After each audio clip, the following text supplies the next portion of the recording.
मेरी पत्नी लियू रुयान मेरी पीठ पीछे बाहर पैसे देकर एक नौजवान आशिक पाल रही थी। जब मैंने अपनी पत्नी को घबराए हुए केबिन से बाहर आते और अपने बिखरे हुए कपड़ों को ठीक करते देखा, तो उसके पीछे एक बिना शर्ट का गठीले बदन वाला आदमी खड़ा था। सर, ये एक गलतफहमी है, हम बस बिजनेस की बात कर रहे थे, लियू रुयान ने पुलिस को समझाते हुए लाल चेहरे के साथ कहा। लेकिन उसके हाथ में अभी भी 100 के नोटों की एक गड्डी कसकर दबी हुई थी।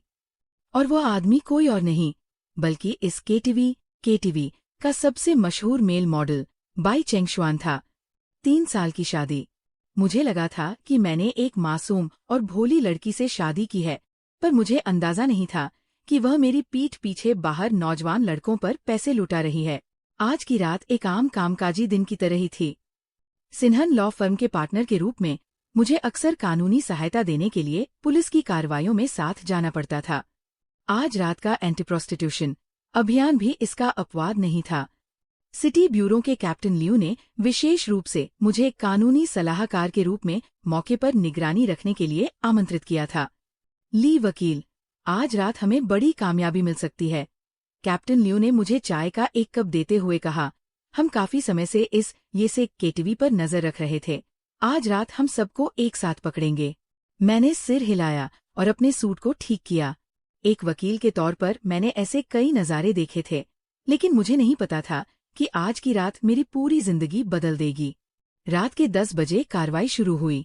सायरन बजाती पुलिस की गाड़ियां केटीवी के सामने आकर रुकीं। मैं कैप्टन लियू के पीछे पीछे उस चकाचौंध और अय्याशी से भरी जगह के अंदर चला गया। गूंजता हुआ कानफोड़ू संगीत, धुंधली रोशनी और भारी मेकअप की हुई औरतें और सजे धजे मर्द। ऐसी जगह पर लियू रुयान कभी नहीं आ सकती थी। मेरी पत्नी लियू रुयान तो एक मासूम और प्यारी प्राइमरी स्कूल टीचर थी, जो आमतौर पर टीवी पर एक किसिंग सीन देखकर भी शर्मा जाती थी। वह भला ऐसी जगह पर कैसे हो सकती थी? पुलिसकर्मी व्यवस्थित तरीके से स्थिति को संभाल रहे थे और एक एक करके केबिन की चेकिंग शुरू कर रहे थे। मेरी जिम्मेदारी ये सुनिश्चित करना था कि कानून की प्रक्रिया का सही पालन हो और संबंधित लोगों के अधिकारों की रक्षा की जा सके। वकील ली, यहाँ कुछ अजीब लग रहा है, एक युवा पुलिसकर्मी ने तेजी से दौड़ते हुए आकर कहा। मैं उसके पीछे पीछे वीआईपी एरिया के 888 नंबर केबिन की तरफ बढ़ा। कैप्टन लियू पहले से ही दरवाजे पर खड़े थे और उनके चेहरे के हावभाव कुछ अजीब थे। क्या बात है? मैंने पूछा। कैप्टन लियू कुछ बोलते बोलते रुक गए और आखिरकार बोले, तुम खुद ही देख लो। मैंने केबिन का दरवाजा धक्का देकर खोला और उसी पल मेरी दुनिया पूरी तरह बिखर गई। केबिन के अंदर एक औरत घबराहट में अपने बिखरे हुए कपड़ों को ठीक कर रही थी। उसके बाल बिखरे हुए थे, गाल लाल थे और आंखों में घबराहट साफ दिख रही थी। और उसके ठीक पीछे एक बिना शर्ट का आदमी अपनी कमीज पहन रहा था। उसका शरीर काफी गठिला था, जिसे देखकर साफ पता चलता था कि वह अक्सर जिम जाता है। वो औरत कोई और नहीं, मेरी पत्नी लियू रुयान थी।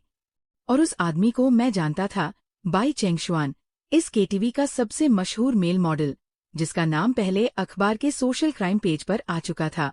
कहा जाता था कि उसके साथ सिर्फ एक रात शराब पीने की फीस ही 5 अंकों में, हजारों में होती थी। रुयान, मेरी आवाज कांप रही थी। लियू रुयान ने जैसे ही मुझे देखा, उसका चेहरा एकदम सफेद पड़ गया। उसने अपना मुंह खोला, लेकिन उसके गले से कोई आवाज नहीं निकली। श्रीमान, ये एक गलतफहमी है।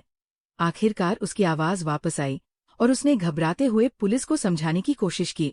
हम बस बिजनेस के सिलसिले में बात कर रहे थे, काम को लेकर बातचीत चल रही थी। बिजनेस की बात।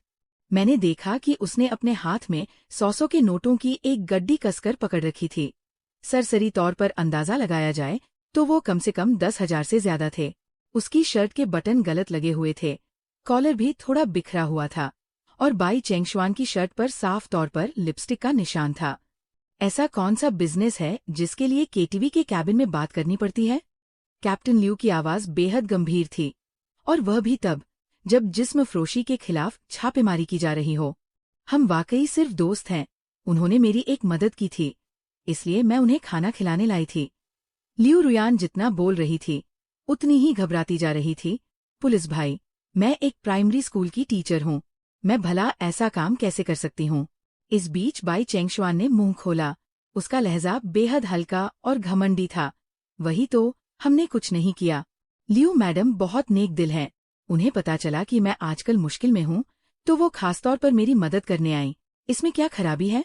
जब वो ये बात कह रहा था, तो उसकी नजरों में मेरी तरफ एक उकसाने वाला इशारा था, जैसे वो कह रहा हो, तुम्हारी पत्नी का पैसा उड़ाने में मुझे बड़ा मजा आ रहा है। मुझे चक्कर सा आने लगा। 3 साल पहले मेरी और लियू रुयान की मुलाकात दोस्तों की एक पार्टी में हुई थी। उसने उस वक्त एक साधारण सफेद फ्रॉक पहनी हुई थी और वह चुपचाप एक कोने में बैठी थी, जैसे दुनिया के तौर तरीकों से बेखबर कोई मासूम सफेद कमल का फूल हो। मैं उसकी इसी सादगी पर दिल हार बैठा था और मैंने 6 महीने तक उसका पीछा किया। वह हमेशा शर्मात हुए मेरे महंगे तोहफों को ठुकरा देती थी और कहती थी कि वह पैसों की लालची औरत नहीं है। उसने कहा था कि उसे सादा जीवन पसंद है और बच्चों के साथ वक्त बिताना अच्छा लगता है। मैं उसकी मासूमियत से इतना प्रभावित हुआ कि मुझे लगा मुझे दुनिया की सबसे पवित्र और साफ दिल औरत मिल गई है। शादी के बाद वह इतनी समझदार निकली कि मेरा दिल भर आता था। वह कभी फालतू पैसे नहीं खर्च करती थी, कभी बिना बात के झगड़ा नहीं करती थी और हमेशा बहुत ख्याल रखते हुए मेरी जिंदगी को संभालती थी। मुझे लगा था कि मैंने एक आदर्श पत्नी से शादी की है, लेकिन आज वही आदर्श पत्नी केटीवी के एक कैबिन में खड़ी थी, जिसके हाथ में एक मेल मॉडल को देने वाले पैसे थे, कपड़े अस्त व्यस्त थे और आंखों में घबराहट थी। ली वकील, कैप्टन लियू की आवाज ने मुझे हकीकत में वापस खींचा। क्या आप ठीक हैं?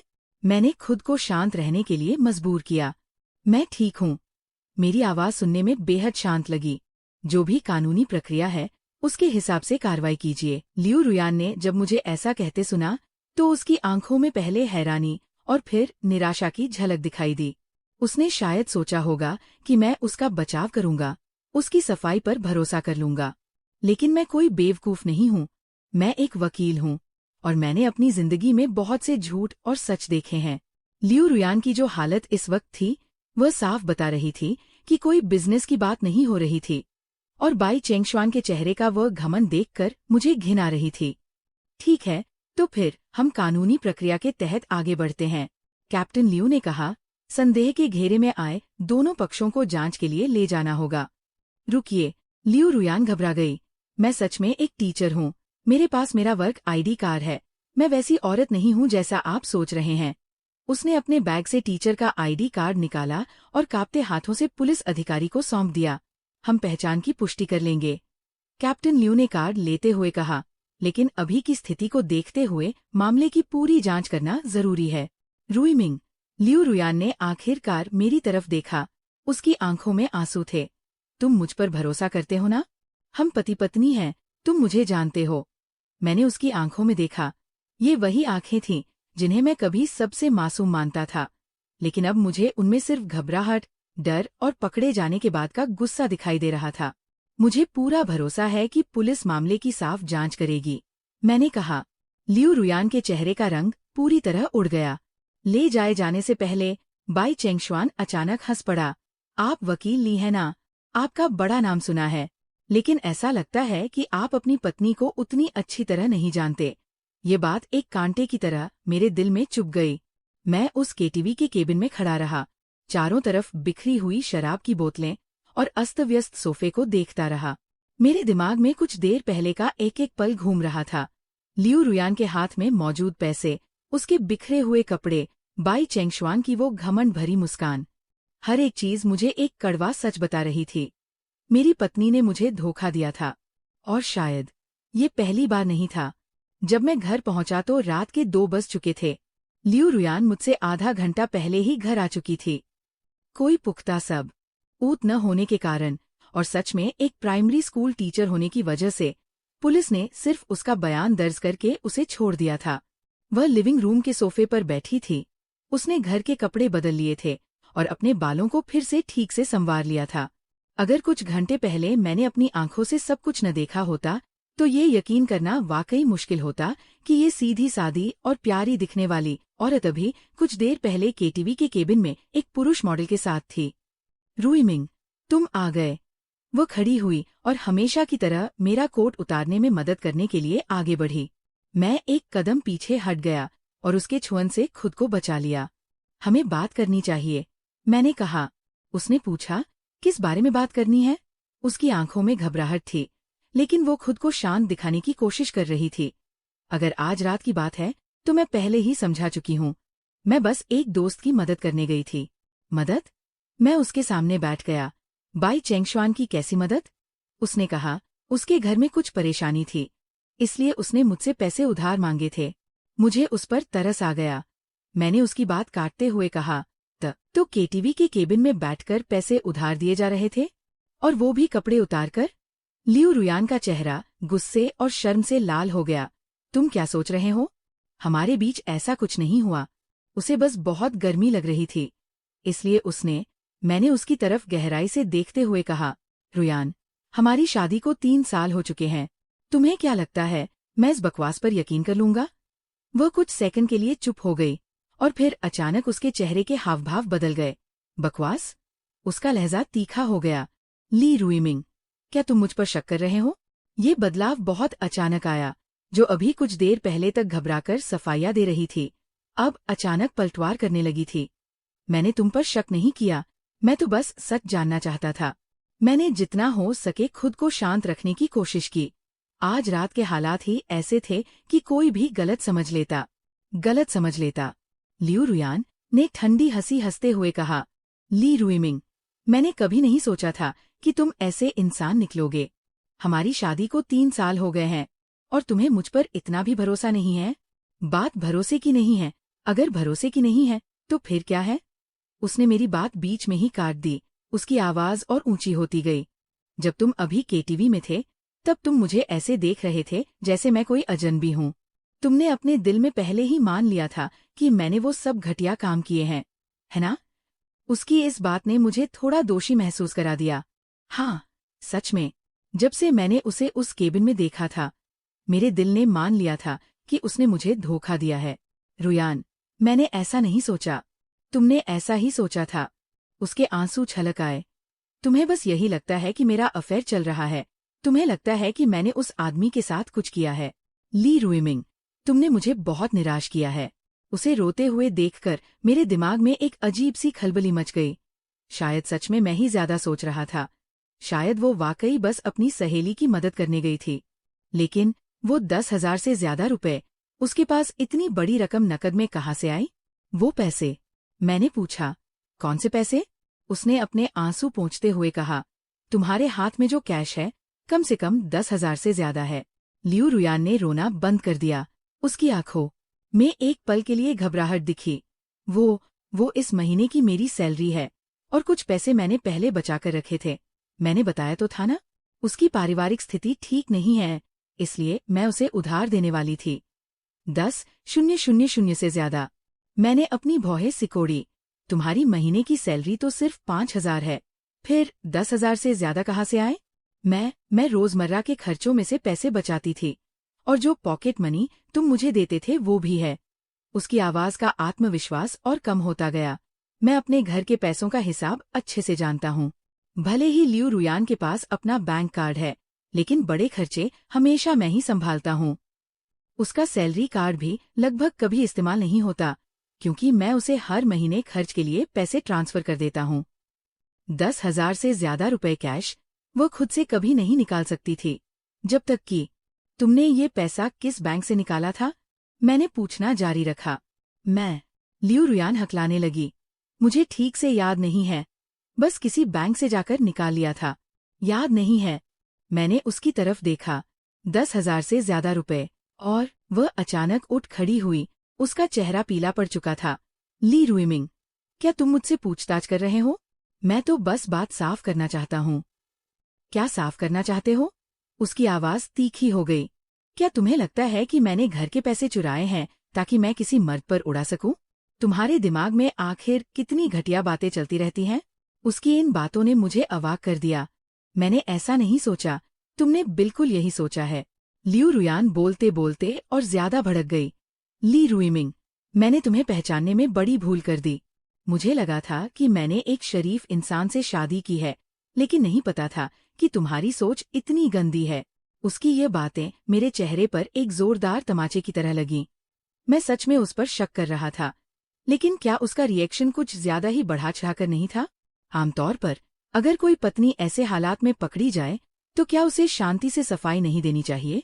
तुम उल्टे मुझ पर ही क्यों हमला कर रही हो? रुयान, अब बस करो। उसने मुझे बीच में ही टोक दिया। मैं थक गई हूँ, मुझे सोना है। मैं अब इस बारे में और कोई सफाई नहीं देना चाहती, तुम मानो या न मानो। ये कहकर वो गुस्से में बेडरूम की तरफ चली गई और जोर से दरवाजा बंद कर लिया। मैं लिविंग रूम में अकेला बैठा था। मेरा दिमाग पूरी तरह उलझा हुआ था। क्या मैं ही जरूरत से ज्यादा सोच रहा हूँ या वाकई उसमें कोई गड़बड़ है? मुझे अभी अभी का उसका बर्ताव याद आया। शुरुआत में घबराहट, फिर सफाई देना, उसके बाद हमदर्दी बटोरने के लिए रोना और आखिर में गुस्से में पलटवार करना। ये पूरा सिलसिला किसी भी तरह से एक बेकसूर इंसान का रिएक्शन नहीं लग रहा था। और बाई चेंगशुआन ने जाने से पहले जो कहा था, तुम अपनी पत्नी को अभी ठीक से नहीं जानते, इस बात का क्या मतलब था? मैंने अपना फोन निकाला और बाई चेंगशुआन के बारे में सर्च किया। वो आदमी इस सर्कल में काफी मशहूर था, जो अमीर और संभ्रांत महिलाओं को कंपनी देने का काम करता था। उसकी फीस बहुत ज्यादा थी, सिर्फ एक रात साथ में ड्रिंक करने के 10,000 से 20,000 युआन चार्ज करता था। अगर लियू रुयान वाकई उससे पैसे उधार ले रही थी, तो उसने इसके लिए केटीवी का केबिन ही क्यों चुना? उसने उसे कैश क्यों दिया? और वो रकम भी ठीक उसकी फीस के बराबर थी। मैं जितना सोच रहा था, उतना ही मुझे दाल में कुछ काला लग रहा था। लेकिन मुझे सबूत चाहिए थे। एक वकील होने के नाते मैं जानता था कि सिर्फ शक करने से काम नहीं चलेगा। मेरे पास पुख्ता सबूत होने चाहिए। मैंने चुपचाप जांच करने का फैसला किया। अगले दिन लियू रुयान का व्यवहार बिल्कुल नॉर्मल था। वो रोज की तरह सुबह जल्दी उठी, नाश्ता बनाया, मेरे ऑफिस के कपड़े तैयार किए और यहाँ तक कि खुद ही मुझसे स्कूल की बातें करने लगी, जैसे कल रात का झगड़ा कभी हुआ ही न हो। रुईमिंग, आज मुझे घर लौटने में थोड़ी देर हो सकती है, उसने बर्तन समेटते हुए कहा। स्कूल में पेरेंट टीचर मीटिंग है, इसलिए ओवरटाइम करना पड़ेगा। मैंने हाँ में सिर हिला दिया, लेकिन मेरे मन में चल रहा था, क्या वो सच में स्कूल जा रही है या बाई चेंगशुआन से मिलने? दोपहर का खाना समय पर खा लेना, हमेशा काम के चक्कर में भूखे मत रहा करो, उसने बड़े प्यार से कहा और मेरी टाई ठीक करने लगी। क्या इतनी सुशील और प्यारी पत्नी वाकई मेरे पीठ पीछे ऐसा कुछ कर सकती है? मुझे अपने ही फैसले पर शक होने लगा। लॉ फर्म पहुंचकर मैंने खुद को काम में झोंकने की कोशिश की, लेकिन मैं ध्यान नहीं लगा पा रहा था। दिमाग में बार बार कल रात की ही बातें घूम रही थी। दोपहर के 3 बजे मैंने कोर्ट में रिकॉर्ड चेक करने का बहाना बनाया और असल में गाड़ी लेकर लियू रुयान के स्कूल पहुंच गया। मैंने स्कूल के गेट पर आधे घंटे इंतजार किया और आखिरकार वह मुझे दिख गई। वो अपने कुछ सहकर्मियों के साथ टीचिंग बिल्डिंग से बाहर आ रही थी और ऐसा लग रहा था कि अभी अभी उसकी क्लास खत्म हुई है। मैंने राहत की सांस ली, शायद मैं ही कुछ ज्यादा सोच रहा था। लेकिन जैसे ही मैं गाड़ी चालू करके निकलने वाला था, मैंने देखा कि लियू रुयान अपने साथियों से विदा लेकर स्कूल के पिछले दरवाजे की तरफ बढ़ गई। वो घर की तरफ नहीं, बल्कि बिल्कुल उल्टी दिशा में जा रही थी। मैं चुपचाप उसके पीछे हो लिया। वह एक बस स्टॉप पर गई और सिटी सेंटर जाने वाली बस में चढ़ गई। मैं गाड़ी से थोड़ी दूरी बनाकर उसके पीछे पीछे चलने लगा। मेरे दिल में बेचैनी बढ़ती जा रही थी। बस सिटी सेंटर के कमर्शियल एरिया में रुकी। लियू रुयान बस से उतरी और एक आलीशान मॉल के अंदर चली गई। मैंने अपनी गाड़ी पास ही पार्क की और उसके पीछे अंदर चला गया। मॉल में काफी भीड़ थी, इसलिए मैं सावधानी से दूरी बनाए रहा। लियू रुयान सीधे लिफ्ट से तीसरी मंजिल पर गई, जहां पुरुषों के कपड़ों का सेक्शन था। वह एक लग्जरी ब्रांड के स्टोर पर रुकी और ध्यान से कपड़े चुनने लगी। एक शर्ट, एक पैंट और एक जोड़ी चमड़े के जूते। आखिरकार उसने एक घड़ी भी चुनी। मैं दूर से ये सब देख रहा था और मेरा दिल बैठता जा रहा था। ये कपड़े साफ तौर पर मेरे साइज के नहीं थे और इनका स्टाइल भी मुझसे बिल्कुल अलग था। वो शर्ट स्लिम फिट थी, जो किसी पतले और कम उम्र के लड़के पर अच्छी लगती, और वे जूते चमकीले पेटेंट लेदर के थे, बिल्कुल नाइट क्लब स्टाइल के। मुझ जैसा वकील ऐसे कपड़े कभी नहीं पहन सकता। वह किसके लिए कपड़े खरीद रही थी? इसका जवाब अब बिल्कुल साफ था। जब लियू रुयान ने कैश काउंटर पर कार्ड स्वाइप किया तो मैंने बिल की रकम देखी। 18,000 से ज्यादा। 18,000 से ज्यादा। ये रकम देखकर मैं दंग रह गया। उसकी महीने की सैलरी सिर्फ 5,000 है, तो उसके पास इतने पैसे कहाँ से आए? और वह किसी दूसरे मर्द के कपड़ों पर इतने पैसे खर्च करने के लिए तैयार हो गई। मैंने चुपके से उसके शॉपिंग करते हुए कुछ फोटो खींचे और पीछा करना जारी रखा। मॉल से बाहर आने के बाद लियू रुयान ने एक टैक्सी ली और मैं अपनी कार से उसके पीछे हो लिया। आखिर में टैक्सी एक बेहद आलीशान सोसाइटी के गेट पर जाकर रुकी। मैं इस सोसाइटी को जानता था। इसका नाम वाटरफ्रंट विला था, जो इस शहर के सबसे महंगे रिहायशी इलाकों में से एक है। यहाँ एक घर की कीमत कम से कम 50 लाख से ऊपर है। लियू रुयान शॉपिंग बैग हाथ में लिए सोसाइटी के अंदर चली गई। मैंने गेट पर करीब 1 घंटे से ज्यादा इंतजार किया, तब जाकर वो खाली हाथ बाहर आती दिखी। वे कपड़े उसने उसी सोसाइटी में छोड़ दिए थे। मुझे अपने दिल में जवाब मिल चुका था, लेकिन फिर भी मैं इसकी पुष्टि करना चाहता था।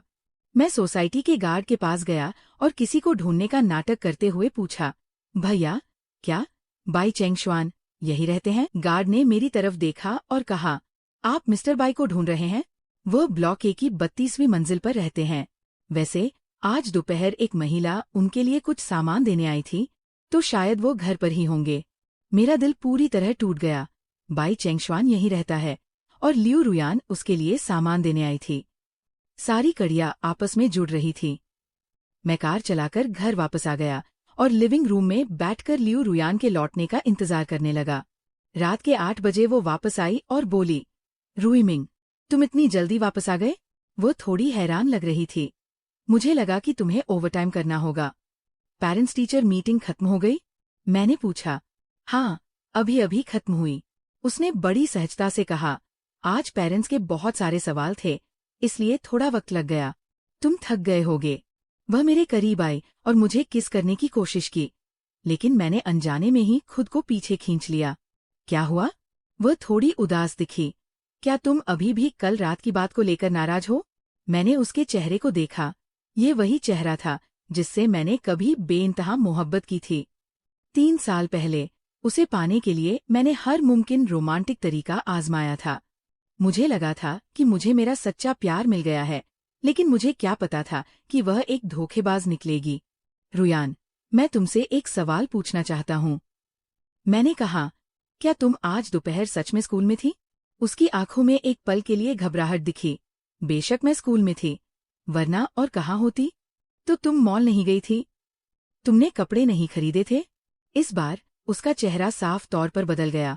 तुम मेरा पीछा कर रहे थे? उसकी आवाज थोड़ी तीखी थी। हाँ, मैंने तुम्हारा पीछा किया। मैंने अब छिपाना बंद कर दिया। मैंने तुम्हें मॉल में किसी और आदमी के लिए कपड़े खरीदते देखा, तुम्हें शुयान मिंगदू सोसाइटी जाते देखा, तुम्हें बाई चेंगशुआन को सामान देते देखा। लियू रुयान का चेहरा पल भर में पीला पड़ गया। तुम ऐसा कैसे कर सकते हो? उसकी आवाज कांप रही थी। तुम अपनी ही पत्नी का पीछा कैसे कर सकते हो? क्योंकि मेरी पत्नी झूठ बोल रही थी। मैं खड़ा हो गया और ऊपर से नीचे की ओर उसे देखने लगा। रुयान, 3 साल हो गए, तुम आखिरकार मुझे समझती क्या हो? वह काफी देर तक चुप रही और फिर अचानक मुस्कुरा दी। वह एक ऐसी मुस्कान थी जो मैंने पहले कभी नहीं देखी थी, ठंडी और ताने से भरी। ली रुईमिंग, तुम सच में बहुत बचकाने हो, उसने कहा। तुम्हें लगता है कि मेरा पीछा करके तुम कोई राज ढूंढ लोगे? ये प्रतिक्रिया मेरी उम्मीद से बिल्कुल उलट थी। मुझे लगा था कि वह रोएगी, भीख मांगेगी, झूठ बोलना जारी रखेगी, लेकिन उसने ऐसा नहीं किया। इसके बजाय वो बहुत शांत हो गई, इतनी शांत कि डर लगने लगा। तुमने मान लिया? मैंने पूछा। क्या मान लिया? उसने पलटकर पूछा। ये मान लिया कि मैंने एक दोस्त के लिए कपड़े खरीदे, ये मान लिया कि मैं एक दोस्त के घर गई थी। इसमें मानने जैसा क्या है? क्या बाई चेंगशुआन तुम्हारा दोस्त है? हाँ, वह मेरा दोस्त है, उसने पूरे हक से कहा। एक बहुत अच्छा दोस्त, इतना अच्छा कि तुम उसके लिए 18,000 रुपए के कपड़े खरीद सकती हो? तो क्या हुआ? उसका लहजा और भी अड़ियल हो गया। मैं अपने पैसे खर्च करती हूँ, मैं किसके लिए क्या खरीदती हूँ, ये मेरी आज़ादी है। क्या तुम मुझे रोक सकते हो? मैं उसकी इस बात से हैरान रह गया। क्या ये वही लियू रुयान है जिसे मैं जानता था? वह दयालु, शालीन पत्नी जो कभी फिजूल खर्ची नहीं करती थी। तुम्हारे अपने पैसे? मैंने ठंडी हंसी हंसते हुए कहा। रुयान, मुझे हमारे घर के एक एक खर्च का पता है। तुम्हारे पास इतने पैसे कहाँ से आए? ली रुईमिंग, हद में रहो। उसकी आंखें बहुत ठंडी हो गईं। मैं एक एडल्ट हूँ, मेरी अपनी प्राइवेसी है। तुम्हें मेरी हर चीज की जांच पड़ताल करने का कोई हक नहीं है। प्राइवेसी? मुझे गुस्सा आ गया। हम पति पत्नी हैं, पति पत्नी के बीच कैसी प्राइवेसी? बिल्कुल होती है। वह जोर से बोली, मेरे अपने दोस्त हैं, अपना सोशल सर्कल है, अपनी जिंदगी है। तुम्हें क्या लगता है कि शादी करने के बाद तुम मेरी हर चीज को कंट्रोल कर सकते हो? मैं अपने सामने खड़ी इस अजनबी औरत को देख रहा था। मुझे चक्कर आने लगा। 3 साल की शादी। मुझे लगा कि हम एक दूसरे से प्यार करते हैं। मुझे लगा कि हम एक दूसरे पर भरोसा करते हैं। लेकिन असल में ये सब सिर्फ मेरी तरफ से था। रुयान, तुम बदल गई हो। मैंने कहा, मैं नहीं बदली, बल्कि तुम मुझे कभी समझ ही नहीं पाए। वो ठंडी हंसी हंसी। ली रुइमिंग, तुम्हें क्या लगा था कि तुमने किसी मासूम लड़की से शादी की है? तुम्हें लगा था कि मैं जिंदगी भर तुम्हारे इर्द गिर्द घूमती रहूंगी? उसकी बातें चाकू की तरह थीं, जो एक एक करके मेरे दिल को चीर रही थीं। तो मुझे बताओ, तुम्हारा और बाई चेंगशुआन का आखिर का रिश्ता क्या है? मैंने आखिरी बार पूछा। लियू रुयान ने मुझे देखा और उसके होठों पर एक ताने भरी मुस्कान आ गई। तुम जानना चाहते हो? ठीक है, मैं तुम्हें बताती हूँ। वह मेरे करीब आई, लगभग मेरे कान के पास आकर बोली, बाई चेंगशुआन तुमसे कहीं बेहतर है।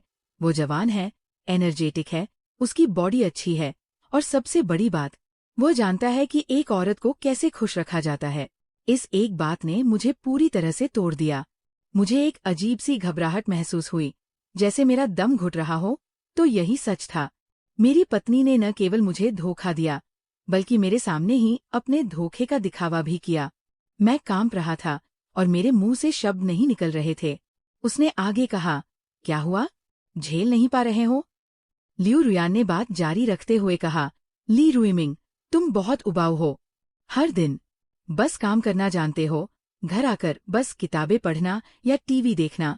तुम्हें न तो रोमांस की समझ है और न ही मिजाज की। तुम्हारे साथ रहकर मुझे लगता है कि मैं अपनी जवानी बर्बाद कर रही हूँ। उसका एक एक शब्द मेरे दिल में गोली की तरह लगा। मैंने अपने दर्द को दबाते हुए कहा, अगर ऐसा है तो चलो तलाक ले लेते हैं। लियू रुयान एक पल के लिए चौंकी, फिर जोर से हंस पड़ी। तलाक? ली रुइमिंग, तुम्हें क्या लगता है कि मैं बेवकूफ हूँ? इसका क्या मतलब है? तलाक लेकर मुझे क्या मिलेगा? उसने बड़े स्वाभाविक अंदाज में कहा, ये घर तुमने शादी से पहले खरीदा था, इसमें मुझे कोई हिस्सा नहीं मिलेगा। तुम्हारी लॉ फर्म में भी मेरा कोई हिस्सा नहीं है, तो तलाक से मुझे क्या फायदा? मैं आखिरकार समझ गया। वह मुझसे प्यार नहीं करती थी, लेकिन उसे मेरी जरूरत थी। उसे वो शानदार जिंदगी चाहिए थी जो मैं उसे दे रहा था, और वकील पति के रूप में समाज में मिलने वाला रुतबा चाहिए था। और फिर वह मेरे ही पैसों से दूसरे मर्दों को पाल रही थी। मैंने पूछा, तो तुम्हारा इरादा इसे ऐसे ही आगे बढ़ाने का है? उसने बेपरवाही से कहा, ऐसे में क्या खराबी है? वैसे भी तुम्हें पता नहीं चलता। अगर तुम मेरा पीछा नहीं करते तो ये बात कभी सामने ही नहीं आती। तो अब जब पता चल ही गया है, तब क्या? उसने घमंड से कहा, पता चल गया तो क्या हुआ? तुम मेरा क्या बिगाड़ लोगे? मैंने उसे देखा और अचानक मुस्कुरा दिया। हाँ, मैं उसका क्या बिगाड़ सकता था? मैं एक वकील हूँ और कानून को सबसे अच्छी तरह समझता हूँ। शादी में धोखा देना नैतिकता के तौर पर गलत है, लेकिन कानूनी रूप से मुझे कोई खास राहत मिलना मुश्किल है। अगर तलाक भी हो जाए तो भी उसे कोई बड़ा नुकसान नहीं होगा। लेकिन वह एक बात भूल गई थी। मैं सिर्फ एक वकील नहीं हूँ, बल्कि एक ऐसा आदमी भी हूँ जिसे गहरी चोट पहुंची है, और घायल मर्द बहुत खतरनाक होता है। मैंने शांत होकर कहा, रुयान, तुम ठीक कह रही हो। मैं वाकई तुम्हारा कुछ नहीं बिगाड़ सकता। मेरी ये बात सुनकर उसके चेहरे पर एक आत्मसंतुष्ट मुस्कान आ गई। उसने कहा, तो फिर हम ऐसा मान लेते हैं कि जैसे कुछ हुआ ही नहीं, ठीक है ना? ठीक है, मैंने सिर हिलाया। हम ऐसा ही मान लेते हैं कि जैसे कुछ हुआ ही नहीं। लियू रुयान संतुष्टि से मुस्कुराई। उसे लगा कि वह जीत गई है। वह ये नहीं जानती थी कि मेरे दिल में बदले की योजना शुरू हो चुकी थी। चूंकि वो तलाक नहीं चाहती थी, इसलिए अब मैं उसे इस कदर मजबूर कर दूंगा कि वो खुद भीख मांगकर तलाक मांगेगी। चूंकि उसे लगता था कि वो बहुत चालाक है, तो अब मैं उसे बताऊंगा कि असली चालाकी किसे कहते हैं। खेल तो अब बस शुरू ही हुआ था। अगले 1 हफ्ते तक मैंने बिल्कुल सामान्य व्यवहार किया। समय पर ऑफिस जाना, समय पर घर आना और जो भी काम होते थे वो सब वैसे ही करना। लियू रुयान भी मेरे इस व्यवहार से बहुत खुश थी, यहाँ तक कि उसने खुद आगे बढ़कर मुझसे नजदीकी बढ़ाने की कोशिश भी की। लेकिन वो नहीं जानती थी कि मैं पीठ पीछे एक दूसरा काम कर रहा था, और वो था जांच पड़ताल। एक वकील होने के नाते मेरे पास बहुत से साधन थे। मैंने अपने एक प्राइवेट डिटेक्टिव दोस्त की मदद से लियू रुयान के बैंक स्टेटमेंट, बाई चेंगक्सवान के साथ उसके लेन देन के रिकॉर्ड और पिछले कुछ महीनों की उसकी हर एक गतिविधि की जांच करवानी शुरू कर दी थी। परिणामों ने मुझे झकझोर कर रख दिया। लियू रुयान के एक्स्ट्रा मैरिटल अफेयर का इतिहास मेरी कल्पना से कहीं ज्यादा पुरान था। बैंक स्टेटमेंट से पता चला कि पिछले 6 महीनों से वो बड़े पैमाने पर कैश निकाल रही थी। हर महीने 10 से 20 हजार का कैश निकाला गया था, और इसके पीछे तरह तरह के बहाने थे। दोस्तों को उधार देना, इन्वेस्टमेंट करना, इंश्योरेंस खरीदना वगैरह। और यह सारा पैसा बाई चेंगशुआन को दिया गया था। प्राइवेट डिटेक्टिव ने उनके होटलों में रुकने के रिकॉर्ड भी ढूंढ निकाले। पिछले 6 महीनों में उन्होंने अलग अलग होटलों में कम से कम 20 से ज्यादा बार कमरे बुक किए थे, कभी दोपहर में, कभी रात में, तो कभी वीकेंड्स पर। होटल जाने का हर एक समय उन बहानों से मेल खाता था जो लियू रुयान ने मुझे बताए थे। ओवरटाइम काम, कलीग्स के साथ पार्टी, दोस्तों के साथ बाहर जाना या मायके जाना। यानी उसका हर एक झूठ किसी दूसरे मर्द के साथ संबंध बनाने के लिए था। जिस चीज ने मुझे सबसे ज्यादा नाराज किया वे थे चैट रिकॉर्ड्स। प्राइवेट डिटेक्टिव ने तकनीकी तरीकों से लियू रुयान के फोन से डिलीट किए गए चैट मैसेजेस को रिकवर कर लिया था। उसके और बाई चेंगशुआन के बीच की बातचीत इतनी अश्लील थी कि घृणा होने लगे। बाई चेंगशुआन, बेबी, क्या आज रात आ रहे हो? मुझे तुम्हारी याद आ रही है। लियू रुयान, आना तो चाहता हूँ, लेकिन ली रुइमिंग घर पर है। बाई चेंगशुआन, तो कह दो कि कलीग के घर जा रही हो। वैसे भी वो बेवकूफ हर बात पर यकीन कर लेता है। लियू रुयान, हाँ, उसे वाकई बेवकूफ बनाना बहुत आसान है। कल मैंने कहा कि मैं सब्जियां खरीदने जा रही हूँ, और उसने सच मान लिया। बाई चेंगशुआन, अगली बार जरा ज्यादा पैसे लाना, मैंने एक नए जूते पसंद किए हैं। लियू रुयान, ठीक है, पति का पैसा है, खर्च नहीं किया तो क्या फायदा। इन चैट्स को देखकर मैं गुस्से से पागल होने लगा था। तो उसकी नजर में मैं बस एक बेवकूफ था, एक एटीएम मशीन, एक ऐसा सीधा साधा इंसान जिसे जब चाहे धोखा दिया जा सके। और इससे भी ज्यादा घटिया बाई चेंगशुआन की बातें थीं। बाई चेंगशुआन, तुम्हारा पति इतना बदसूरत है, तुम उसे कैसे बर्दाश्त करती हो? लियू रुयान, क्या करें, कम से कम उसके पास पैसा तो है, और वह मुझ पर जान छिड़कता है, इसलिए उसे कंट्रोल करना बहुत आसान है। बाई चेंगशुआन, तो क्या तुम तलाक लेने के बारे में नहीं सोचती? लियू रुयान, तलाक क्यों लेना? अभी जैसा चल रहा है, क्या वो अच्छा नहीं है? वो पैसे कमाने और घर चलाने की जिम्मेदारी संभालेगा, और तुम मुझे खुश रखने की जिम्मेदारी संभालो। बाई चेंगशुआन, हाँ, तो इसका मतलब मैं तुम्हारा सीक्रेट हस्बैंड हूँ। लियू रुयान, हाँ, तुम मेरे सीक्रेट हस्बैंड हो, और वह मेरा एटीएम हस्बैंड है। ये सब पढ़कर मेरी मुट्ठियां कस गई और मेरे नाखून मांस में धंस गए। तो उसकी जिंदगी में मेरी यही औकात थी, एटीएम हस्बैंड।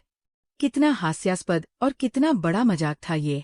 मैं दिन रात मेहनत करता था, दिल लगाकर पैसे कमाता था ताकि उसे एक बेहतर जिंदगी दे सकूं, और वह मेरे ही पैसों से दूसरे मर्द की अयाशी का खर्च उठा रही थी और पीठ पीछे मेरा मजाक उड़ा रही थी। लेकिन गुस्से के शांत होने के बाद मैं गंभीर हो गया। मैं एक वकील हूँ, और मैं जानता हूँ कि कानूनी तौर पर पुख्ता सबूत क्या होते हैं। ये chat records, bank statements और होटलों के रिकॉर्ड्स अकाट्य सबूत थे। अब मेरे पलटवार का समय था। सबसे पहले मैंने उसके सारे आर्थिक रास्ते बंद किए। मैंने लॉ फर्म में पैसों की तंगी का बहाना बनाकर घर के सारे बैंक कार्ड्स वापस ले लिए, जिसमें लियू रुयान का एड-ऑन कार्ड भी शामिल था। फिर मैंने उसे सिर्फ 5,000 की मंथली लिमिट वाला एक कंजम्पशन कार्ड थमा दिया। रुइमिंग, तुम ऐसा क्यों कर रहे हो? कुछ घबरा गई। पहले तो मेरे कार्ड पर कोई लिमिट नहीं थी। आजकल फर्म में ऑडिट बहुत सख्त चल रहा है, इसलिए घर के सारे खर्चों का रिकॉर्ड रखना पड़ रहा है। मैंने शांति से समझाया, तुम्हारे सामान्य खर्चों के लिए 5,000 रुपए बहुत है। अगर कोई खास जरूरत हो तो तुम मुझसे कह सकती हो। लेकिन वह कुछ कहना चाहती थी, पर हिम्मत नहीं कर पाई। आखिर एक प्राइमरी स्कूल टीचर के लिए सामान्य तौर पर हर महीने 5,000 रुपए पॉकेट मनी बहुत होती है। अगर उसने इसका कड़ा विरोध किया होता तो उसकी पोल खुल जाती। मैंने उसे दिलासा दिया, चिंता मत करो, ये बस कुछ समय के लिए है। जैसे ही फर्म का काम खत्म होगा, सब कुछ पहले जैसा हो जाएगा। के पास हमें सिर हिलाने के अलावा कोई चारा नहीं था, लेकिन मैं जानता था कि वो अंदर से बहुत डरी हुई थी, क्योंकि बाई चेंगक्सवान पर अय्याशी करने के लिए 5,000 रुपये बिल्कुल भी काफी नहीं थे। जैसा कि उम्मीद थी, अगले कुछ दिनों में उसका व्यवहार बहुत अजीब हो गया। उसके पास लगातार फोन आने लगे और वो हमेशा छिपकर बात करती थी। कभी कभी जब मैं उसके पास जाता तो वो तुरंत फोन काट देती। वह कहती कि स्कूल के सहकर्मी का फोन था, लेकिन मैं जानता था कि वह पक्का बाई चेंगक्सवान ही था, जो पैसों के लिए दबाव बना रहा था। एक हफ्ते बाद मामला बढ़ गया। उस रात का फोन लगातार बज रहा था। उसने स्क्रीन पर देखा और उसका चेहरा पीला पड़ गया। मैं बाहर जाकर फोन सुनती हूँ, उसने कहा। मैंने टीवी देखने का नाटक किया, लेकिन असल में मैं उसकी बातें सुन रहा था। मुझे पता है, उसकी आवाज में घबराहट थी। तुम थोड़ा और इंतजार करो, मैं कोई रास्ता निकालती हूँ। क्या रास्ता? उसने मेरे सारे कार्ड ले लिए हैं। मेरे पास अभी इतने पैसे नहीं हैं। तुम ऐसा मत कहो, तुम्हारे लिए मेरा प्यार सच्चा है। ठीक है, मैं कल कोई रास्ता निकालती हूँ। फोन काटने के बाद लिविंग रूम में वापस आई। उसका चेहरा उतरा हुआ था। मैंने अनजान बनते हुए पूछा, क्या हुआ? उसने जबरदस्ती मुस्कुराने की कोशिश की। कुछ नहीं, बस स्कूल का कुछ काम था। इतनी रात को भी स्कूल का काम? हाँ, वह क्लास फंड को लेकर कुछ मामला है, थोड़ा उलझा हुआ है। उसने बात टालते हुए कहा। मैंने सिर हिलाया और आगे कुछ नहीं पूछा, लेकिन मैं अच्छे से जानता था कि बाई चेंगक्सवान उस पर दबाव बना रहा था। अगले दिन ने खुद ही एक मांग सामने रखी। रुईमिंग, मैं तुमसे एक बात करना चाहती हूँ, उसने कहा। मेरी एक सहकर्मी के घर में कुछ इमरजेंसी आ गई है। वह 20,000 रुपये उधार मांग रही है। देखो, आखिरकार वह पल आ ही गया जिसका मुझे इंतजार था। उधार? मैंने भौहें सिकोड़ते हुए कहा। ऐसी क्या इमरजेंसी है जिसके लिए इतने पैसों की जरूरत पड़ गई? उसकी माँ बीमार है, उनका ऑपरेशन होना है। ने सफाई दी। उनके घर के हालात ठीक नहीं हैं। कोई और रास्ता नहीं बचा था, इसलिए उन्होंने मुझसे मदद मांगी। तो वो बैंक से लोन क्यों नहीं ले लेती? मैंने पूछना जारी रखा। उसने हड़बड़ाते हुए कहा, बैंक लोन का प्रोसेस बहुत लंबा होता है, तब तक बहुत देर हो जाएगी। रुईमिंग, हमारे पास पैसे हैं, प्लीज उनकी मदद कर दो। मैंने उसकी तरफ देखा और मन ही मन हंसा। फिर से वही पुराना बहाना। उसे लगा कि मैं पहले की तरह आसानी से उसके झूठ पर भरोसा कर लूंगा। मैंने कहा, 20,000 कोई छोटी रकम नहीं है। वैसे भी मैं तुम्हारी उस सहकर्मी को नहीं जानता। मैं किसी अजनबी को ऐसे ही पैसे कैसे दे सकता हूँ? वो अजनबी नहीं है, मेरी बहुत अच्छी दोस्त है। मैंने उसकी बात बीच में ही काटते हुए कहा। तो फिर उसे खुद आकर बात करने दो। मैं उससे मिलना चाहता हूँ और पूरी बात खुद समझना चाहता हूँ। उससे मिलना है? क्यों मिलना है? 20,000 रुपये उधार देने हैं तो जाहिर है मुझे सब कुछ अच्छे से समझना होगा। मैंने स्वाभाविक रूप से कहा, अगर वो वापस नहीं कर पाया तो? वह जरूर वापस कर देगा, लेकिन सिर्फ बातों का कोई सबूत नहीं होता। मैंने जिद की, या तो उसे घर बुलाकर पूरी स्थिति समझाने को कहो या फिर रहने दो। काफी देर तक चुप रही और आखिरकार बोली, रहने दो, मैं कोई दूसरा तरीका सोचती हूँ। उसने हार मान ली, क्योंकि उसे नाटक में उसका साथ देने के लिए ऐसा कोई सहकर्मी नहीं मिल रहा था। उसके निराश चेहरे को देखकर मेरे दिल में बदले का एक सुकून था। उसे भी रिजेक्ट होने का स्वाद चखने दो, उसे भी बेबसी महसूस करने दो। लेकिन ये तो बस शुरुआत थी कि घबराहट दिन ब दिन साफ दिखने लगी थी। उसने बार बार अपना फोन देखना शुरू कर दिया था और फोन आते ही वह घबरा जाती थी।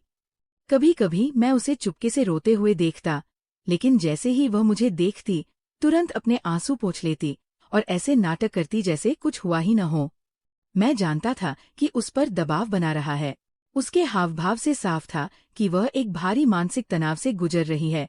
ये एहसास वाकई बहुत दर्दनाक होगा ना, ये सोचकर कि उसने भी कभी मुझे इसी तरह तड़पाया था। मेरे दिल में उसके लिए थोड़ी सी भी हमदर्दी नहीं जागी। एक हफ्ते बाद मामला और बढ़ गया। उस दिन जब मैं काम से घर लौटा तो देखा कि लिविंग रूम में बेचैन बैठी थी।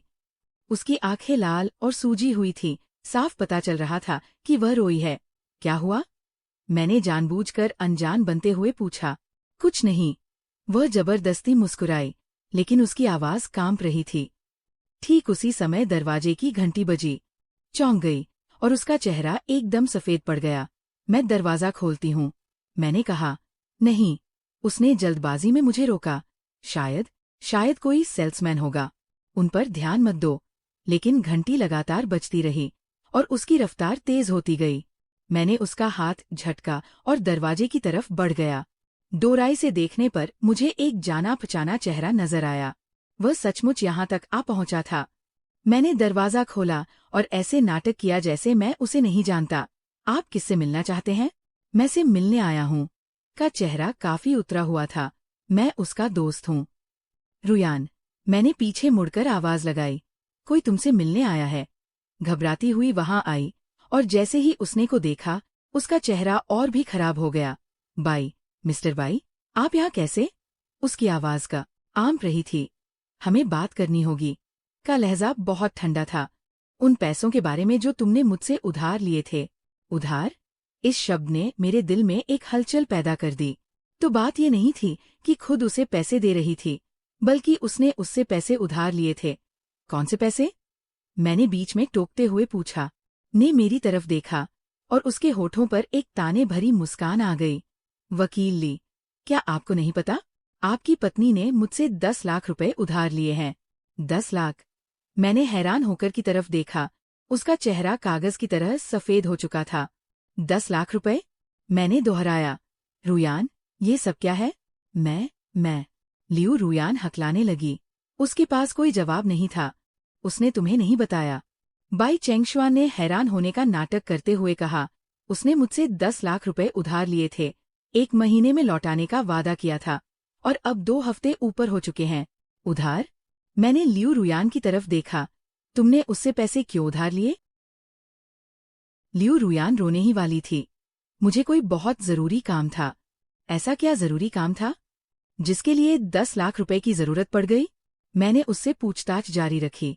बाई चेंगशुआन ने एक तरफ खड़े होकर ठंडी हंसी हंसते हुए कहा।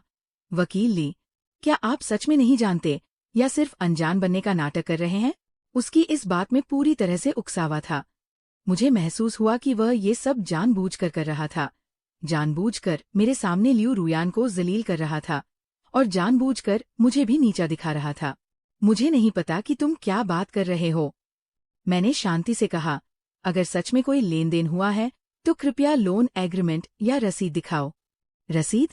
बाई चेंगशुआन ठहाका मारकर हंसा। वकील ली, आप वाकई बहुत प्रोफेशनल हैं, लेकिन मुझे खेद है, हमारे बीच केवल मौखिक समझौता हुआ था, कोई लिखित रसीद नहीं है। बिना किसी लिखित सबूत के इसका कोई कानूनी महत्व नहीं है। मैंने कहा, कृपया यहाँ से चले जाओ, नहीं तो मैं पुलिस बुला लूंगा। पुलिस? बाई चेंगशुआन की आंखों में खतरा तैर गया। वकील ली, क्या आप वाकई पुलिस बुलाना चाहते हैं? अगर पुलिस आई तो शायद मैं कुछ ऐसी बातें बोल दूं जो आप बिल्कुल नहीं सुनना चाहेंगे। वह मुझे धमकी दे रहा था। मुझे किस बात की धमकी? धमकी कि मैं उसके और लियू रुयान के रिश्ते के बारे में सब बता दूंगा। तुम जो कहना चाहते हो, शौक से कहो। मैंने पूरी तरह शांत दिखने की कोशिश की। मेरी पत्नी बिल्कुल बेदाग है, वह किसी के झूठे आरोपों से नहीं डरती। बाई चेंगशुआन कुछ पल के लिए ठिठका, फिर उसने लियू रुयान की तरफ देखा। बेदाग? रुयान, तुमने इसे हमारे रिश्ते के बारे में नहीं बताया।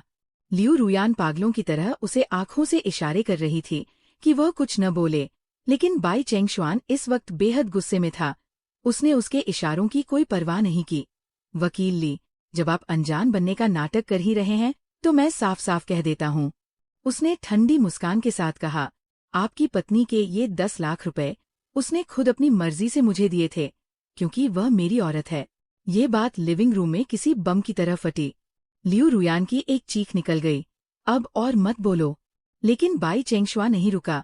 पिछले 6 महीनों से वो हर महीने मुझे पैसे दे रही है, कभी 1 लाख तो कभी 3 लाख। और ये 10 लाख रुपए उसने पिछले महीने मुझे एक साथ दिए थे। उसने कहा था कि वह मुझसे प्यार करती है और मेरे लिए कुछ भी करने को तैयार है। तुम अपना मुंह बंद करो। लियू रुयान लगभग चिल्ला उठी, बकवास मत करो। बकवास? बाई चेंगशुआन ने अपने फोन से एक ऑडियो रिकॉर्डिंग निकाली। क्या तुम अपनी खुद की कही हुई बातें सुनना चाहोगी? रिकॉर्डिंग से लियू रुयान की आवाज आई। चेंगशुआन, मैं तुमसे प्यार करती हूँ। मैं तुम्हें अपना सब कुछ देने को तैयार हूँ, यहाँ तक कि अपने पति के पैसे भी। फिर बाई चेंगशुआन की आवाज आई। तो फिर तुम तलाक क्यों नहीं ले लेती? लियू रुयान की आवाज फिर गूंजी। तलाक लेने पर मुझे कुछ नहीं मिलेगा। क्या अभी सब कुछ ऐसे ही अच्छा नहीं चल रहा है? वो पैसे कमाने के लिए जिम्मेदार है और तुम मुझसे प्यार करने के लिए। ये रिकॉर्डिंग सुनते ही मुझे लगा जैसे मेरा सिर चकरा गया हो और पूरी दुनिया घूम गई हो। हालांकि मैं सच्चाई पहले से ही जानता था, लेकिन उसके मुंह से ये बातें खुद सुनना मेरे लिए असहनीय था। बस बहुत हुआ। मैंने अपने गुस्से पर काबू पाते हुए कहा, कृपया तुम तुरंत मेरे घर से चले जाओ। मैं जा सकता हूँ। बाई चेंगशुआन ने अपना फोन जेब में रखा। तो मैं ये रिकॉर्डिंग इंटरनेट पर डाल दूंगा, ताकि सभी को पता चल जाए कि प्रसिद्ध वकील ली रुइमिंग को उसकी अपनी पत्नी ने कैसे धोखा दिया है। इतना कहकर वह मुड़ा और चला गया, मुझे और लियू रुयान को एक दूसरे को देखते हुए छोड़ गया। लिविंग रूम में एक खौफनाक सन्नाटा छा गया, जहां सिर्फ लियू रुयान के सिसकने की आवाज सुनाई दे रही थी। रुइमिंग, उसने कांपते हुए कहा, तुम मेरी बात सुनो, मैं समझाती हूँ। क्या समझाओगी? मैंने उसकी तरफ देखा। ये समझाओगी कि तुमने उसे 1 लाख रुपए क्यों दिए? ये समझाओगी कि तुमने क्यों कहा कि तुम मुझसे प्यार करती हो? या फिर ये समझाओगी कि तुमने क्यों कहा कि मैं तो बस पैसे कमाने का जरिया हूँ? लियू रुयान और फूट फूट कर रोने लगी। वो सब सच नहीं था। उसने मुझे मजबूर किया था। मजबूर किया था? मैंने उपहास करते हुए कहा। उस रिकॉर्डिंग में तुम्हारा लहजा तो ऐसा नहीं लग रहा था कि तुम्हें मजबूर किया गया हो। उसने मुझे धमकी दी और कहा, अगर मैंने पैसे नहीं दिए तो वह तुम्हें हमारे रिश्ते के बारे में बता देगा, इसलिए तुमने दे दिए। मैंने उसकी बात बीच में ही काट दी। 1 लाख रुपए तुमने बस यूं ही दे दिए? मेरे पास और कोई रास्ता नहीं था। वह बुरी तरह हाफते हुए रो रही थी। मैं नहीं चाहती थी कि तुम्हें पता चले। क्या नहीं चाहती थी कि मुझे पता चले? ये कि तुमने मुझे धोखा दिया, या ये कि तुमने मेरे ही पैसों से किसी दूसरे मर्द को पाल रखा है? मेरे इन सवालों पर लियू रुयान सिर्फ रोती रही। उसके मुंह से एक शब्द नहीं निकला। मैंने उसे देखा और मेरे दिल में घृणा की एक लहर दौड़ गई। एक समय था जब मैं उसका रोना बर्दाश्त नहीं कर पाता था। जैसे ही वह रोती थी, मेरा दिल पसीज जाता था और मैं हार मान लेता था। लेकिन अब उसके ये आंसू मुझे सिर्फ घिनौने लग रहे हैं। रुयान, ये तुम्हारे पास आखिरी मौका है। मैंने कहा, सब कुछ साफ साफ बताओ। ये कब से शुरू हुआ? क्या क्या हुआ? एक एक बात मुझे बताओ। अगर तुम अब भी झूठ बोलना चाहती हो तो हमारे बीच बात करने के लिए कुछ नहीं बचा है। लियू रुयान ने मुझे देखा। उसकी आंखों में एक कशमकश दिखाई दी। आखिरकार उसने झूठ बोलना ही चुना। रुइमिंग, मैंने सच में तुम्हें धोखा नहीं दिया है। उसने सिसकते हुए कहा, मैं और बाई चेंगशुआन सिर्फ दोस्त हैं।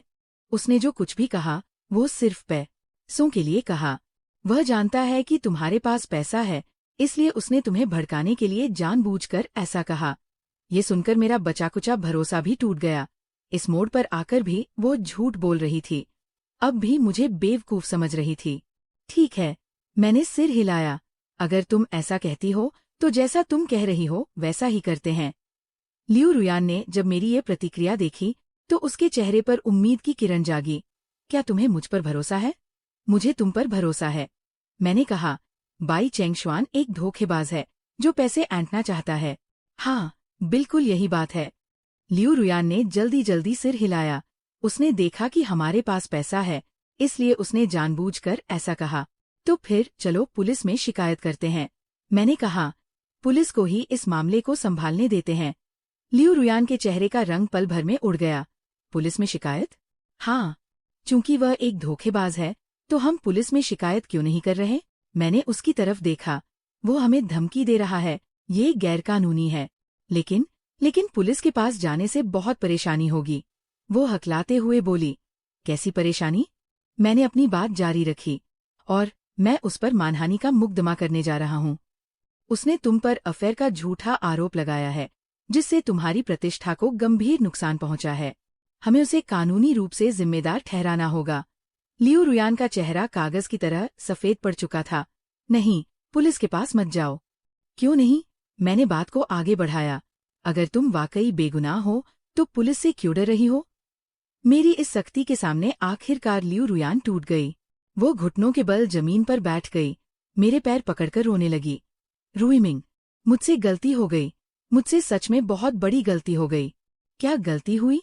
मैंने ऊपर से नीचे उसकी तरफ देखते हुए पूछा। मेरा सच में बाई चेंगक्सवान के साथ रिश्ता है, उसने आखिरकार मान ही लिया। लेकिन मैं उससे प्यार नहीं करती, मैं सिर्फ तुमसे प्यार करती हूँ।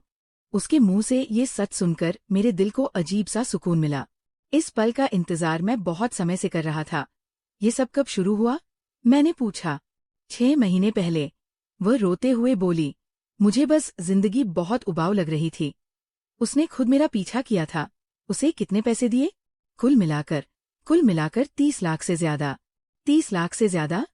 इस रकम ने मुझे झकझोर कर रख दिया। मेरी खून पसीने की कमाई उसने किसी और मर्द को 30 लाख से ज्यादा दे दी। पैसे कहाँ से आए? मैंने पूछना जारी रखा। उस कार्ड से जो तुमने मुझे दिया था, और कुछ कैश जो मैंने चुपके से घर से निकाला था। मैंने एक गहरी सांस ली और अपने गुस्से पर काबू पाने की कोशिश की। कुछ और भी है? क्या कुछ ऐसा है जो तुमने नहीं बताया? नहीं, अब और कुछ नहीं है, सच में कुछ नहीं है। वो और भी बुरी तरह रोने लगी। रुईमिंग, मुझे पता है कि मुझसे गलती हुई है, मैं आगे से कभी ऐसा नहीं करूंगी। तुम मुझे माफ कर दो, प्लीज। माफी? उसे लगता है कि एक अदद माफी उसके सारे धोखे मिटा देगी। रुयान, मुझे शांत होने के लिए कुछ वक्त चाहिए। मैंने कहा, तुम पहले अपना सामान समेटो और कुछ दिनों के लिए अपनी माँ के घर चली जाओ। नहीं, उसने मेरे पैर कसकर पकड़ लिए।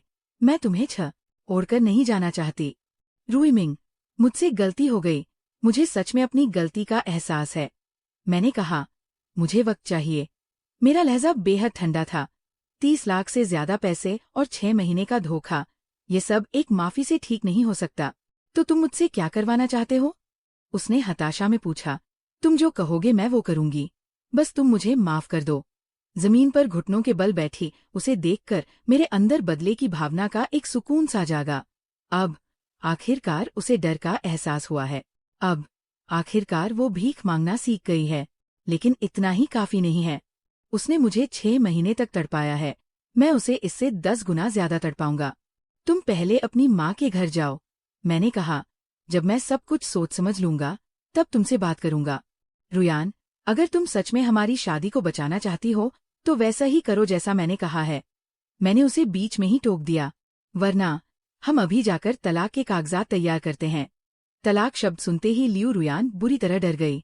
वह जानती थी कि अगर तलाक हुआ तो उसे कुछ भी नहीं मिलेगा। मैं अपना सामान समेटती हूँ। वह कांपते हुए खड़ी हुई। रुईमिंग, तुम मुझे एक मौका जरूर देना। उसकी ये बदहाल हालत देखकर मेरे दिल में जरा सी भी हमदर्दी नहीं जागी। ये तो बस शुरुआत है, असली बदला तो अब शुरू हुआ है। लियू रुयान के जाने के बाद मैंने अपनी योजना पर काम करना शुरू किया। सबसे पहले मैंने कैप्टन लियू से संपर्क किया।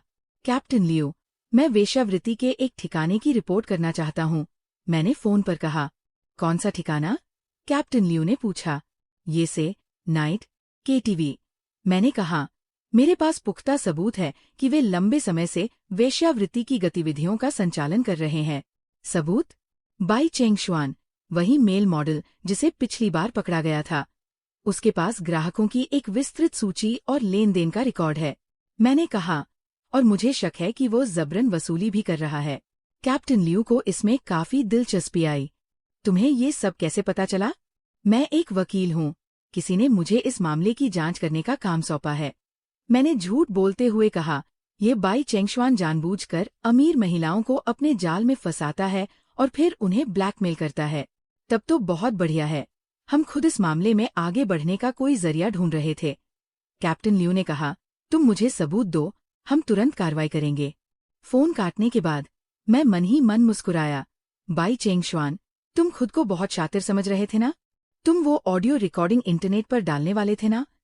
जल्द ही तुम्हें समझ आ जाएगा कि एक वकील से दुश्मनी मोल लेने का क्या अंजाम होता है। इसके बाद मैंने कुछ और काम किए।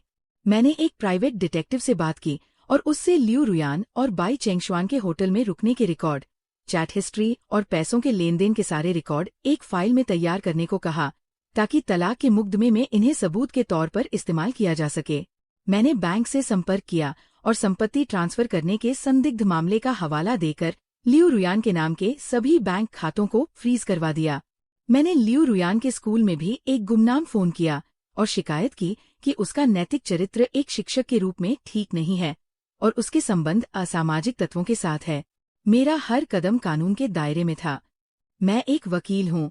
मुझे अच्छी तरह पता है कि क्या किया जा सकता है और क्या नहीं। 2 दिन बाद इस मामले का असर दिखने लगा। सबसे पहले बाई चेंगशुआन को गिरफ्तार किया गया। कैप्टन लियू ने मुझे फोन पर बताया कि उन्होंने ये केटीवी से बाई चेंगशुआन को रंगे हाथों पकड़ा है और मौके से इतने सबूत मिले हैं जो उसे 3 साल से ज्यादा की जेल कराने के लिए काफी है। वकील ली, इस बार आपकी दी हुई जानकारी बहुत काम आई। कैप्टन लियू ने कहा, ये बाई चेंगशुआन वाकई में जबरन वसूली कर रहा था। हमें उसके फोन से कई पीड़ितों की जानकारी मिली है। ये तो अच्छी बात है, मैंने कहा, लेकिन अंदर ही अंदर मैं हंस रहा था। बाई चेंगशुआन, ये मुझे धमकी देने की कीमत है। फिर लियू रुयान का फोन आया। रुईमिंग, चेंगशुआन को गिरफ्तार कर लिया गया है। वह फोन पर रोते हुए बोली, पुलिस कह रही है कि उस पर वेश्यावृत्ति और जबरन वसूली का आरोप है, उसे जेल की सजा होगी। अच्छा, मैंने हैरान होने का नाटक किया।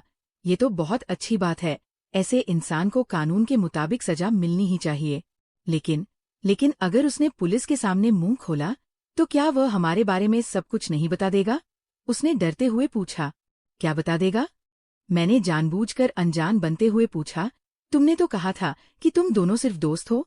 लियू रुयान हकलाने लगी। मेरा मतलब है, अगर उसने झूठ मूठ की बकवास की तो अगर वो बकवास करेगा तो मैं उस पर मानहानि का मुकदमा कर दूंगा। मैंने शांत होकर कहा, वैसे भी जब तुम पाक साफ हो तो तुम्हें डरने की कोई जरूरत नहीं है कि वो क्या कहता है। ने फोन के उस पार लंबी खामोशी के बाद कहा, रुईमिंग, मैं घर आना चाहती हूँ। उसने धीमी आवाज में कहा, मुझे तुम्हारी याद आ रही है, अभी और इंतजार करो। मैंने कहा, मैं अभी भी हमारे रिश्ते के बारे में सोच रहा हूँ। तो और कितना इंतजार करना होगा? पता नहीं। मेरा लहजा बेहद सर्द था। शायद 1 महीना, शायद 1 साल, शायद हमेशा के लिए। हमेशा के लिए शब्द सुनते ही फोन पर रोने लगी। रुईमिंग, प्लीज, मुझे एक मौका दो, मैं इस बारे में सोचूंगी। मैंने अपनी बात पूरी की और फोन काट दिया। मोबाइल की तरफ देखते हुए मेरे दिल में सुकून का एक झोंका उठा। उसे भी छोड़े जाने का स्वाद चखने दो, उसे भी बेबसी का एहसास होने दो। तीसरे दिन के स्कूल में भी आफत आ गई। उसने मुझे फोन करके बताया, स्कूल के अधिकारियों ने मुझसे बात की है। उनका कहना है कि किसी ने मेरे शिक्षक के रूप में नैतिक आचरण पर शिकायत की है और वे इसकी जांच करने वाले हैं। रुईमिंग, मैं क्या करूं? वो फोन पर रोते हुए बोली, अगर स्कूल ने सच में मेरी जांच की तो मेरी नौकरी चली जाएगी। तो फिर तुम सच सच बता देना। मैंने कहा, अगर तुम सच में बेकसूर हो तो स्कूल तुम्हें पाक साफ साबित कर देगा। लेकिन अगर उन्हें मेरे और चेंगशुआन के मामले का पता चल गया तो इसका मतलब होगा कि सच में तुम्हारी गलती है। मैंने उसे बीच में ही टोकते हुए कहा, नैतिक रूप से गिरे हुए शिक्षक को सच में आगे पढ़ाने का कोई हक नहीं है। रुईमिंग, वह फोन पर चीखी, तुम ऐसा कैसे कह सकते हो? तुम मेरे पति हो, तुम्हें मेरी मदद करनी चाहिए। मैं तुम्हारी क्या मदद करूं? मैंने उपहास करते हुए कहा, तुम्हारे अफेयर को छिपाने में मदद करूं? छात्रों और अभिभावकों को लगातार धोखा देने में तुम्हारी मदद करूं? फोन पर फूट फूट कर रो रही थी। मुझे अपनी गलती का एहसास हो गया है। मुझे सच में अपनी गलती का एहसास हो गया है। प्लीज मेरी मदद करो। रुयान, तुम्हें अब अपनी गलती का एहसास हो रहा है। मैंने कहा, जब तुम मेरी पीठ पीछे दूसरे मर्द के साथ वक्त बिता रही थीं, तब तुम्हें अपनी गलती का एहसास क्यों नहीं हुआ? जब तुम मेरे पैसों से किसी और को पाल रही थी, तब तुम्हें अपनी गलती का एहसास क्यों नहीं हुआ? मैं उस वक्त मति भ्रम का शिकार हो गई थी। मति भ्रम। मेरी आवाज और भी ठंडी हो गई। आधा साल का वक्त, 3 लाख से ज्यादा की रकम, इसे तुम मति भ्रम कहती हो? रुईमिंग, मैं तुमसे भीख मांगती हूँ। वह इस कदर रो रही थी कि पूरे वाक्य भी नहीं बोल पा रही थी। मुझे एक मौका दो, मैं खुद को बदलूंगी। मैं तुम्हारी हर बात मानूंगी। उसकी बेबस चीखों को सुनकर मेरे दिल में प्रतिशोध का एक अजीब सा सुकून जागा। यही तो वो नतीजा था जो मैं चाहता था। उसे धोखे की कीमत और फरेब का अंजाम पता चलना चाहिए। मुझे सोचने के लिए वक्त चाहिए। मैंने कहा, जब मैं साफ साफ सोच लूंगा तो तुमसे संपर्क करूंगा। ये कहकर मैंने फिर से फोन काट दिया। लेकिन मैं जानता था कि ये काफी नहीं है। असली बदला तो अभी बाकी था। 1 हफ्ते बाद मुझे एक अच्छी खबर मिली। बाई चेंगशुआन पर आधिकारिक तौर पर मुकदमा दर्ज कर लिया गया था। उस पर वेश्यावृत्ति को बढ़ावा देने और जबरन वसूली के आरोप थे। कैप्टन लियू से मिली जानकारी के मुताबिक उसे कम से कम 5 साल की सजा होगी। और जांच के दौरान पुलिस को और भी कई पीड़ित महिलाएं मिलीं। पता चला कि बाई चेंगशुआन सिर्फ एक मेल मॉडल ही नहीं था, बल्कि एक पेशेवर धोखेबाज भी था। वह जानबूझकर अमीर शादीशुदा महिलाओं को अपना निशाना बनाता था। पहले उन्हें अपनी खूबसूरती के जाल में फंसाता था और फिर उन्हें ब्लैकमेल करता था। लियू रुयान उसके कई पीड़ितों में से सिर्फ एक थी। इस खबर ने मेरी भावनाओं को झकझोर कर रख दिया। एक तरफ मुझे लियू रुयान की मूर्खता पर गुस्सा आ रहा था, दूसरी तरफ मुझे लगा कि वह भी एक पीड़िता ही है। लेकिन चाहे जो भी हो, धोखा तो धोखा ही होता है और ये सच्चाई नहीं बदल सकती। जब मैं अपनी अगली योजना के बारे में सोच ही रहा था, तभी लियू रुयान की माँ मेरे पास आ गई। रुईमिंग, तुम ये क्या करने जा रहे हो? मेरी सास ने अंदर आते ही मुझसे सवाल किया। रुयान तुम्हारी वजह से पागल होने की कगार पर पहुंच गई है। मैंने उनसे बैठने का अनुरोध किया। आंटी, रुयान ने आपको क्या बताया है? उसने कहा कि तुम दोनों के बीच झगड़ा हुआ है और तुम उसे घर नहीं आने दे रहे हो। मेरी सास बहुत गुस्से में लग रही थी। रुईमिंग, तुम दोनों पति पत्नी के बीच जो भी मतभेद है, क्या उन पर शांति से बात नहीं की जा सकती? तुम उसे इस तरह क्यों तड़पा रहे हो? मैं देख सकता था कि लियू रुयान ने अपनी माँ को सच नहीं बताया था। इसमें कोई हैरानी की बात भी नहीं थी।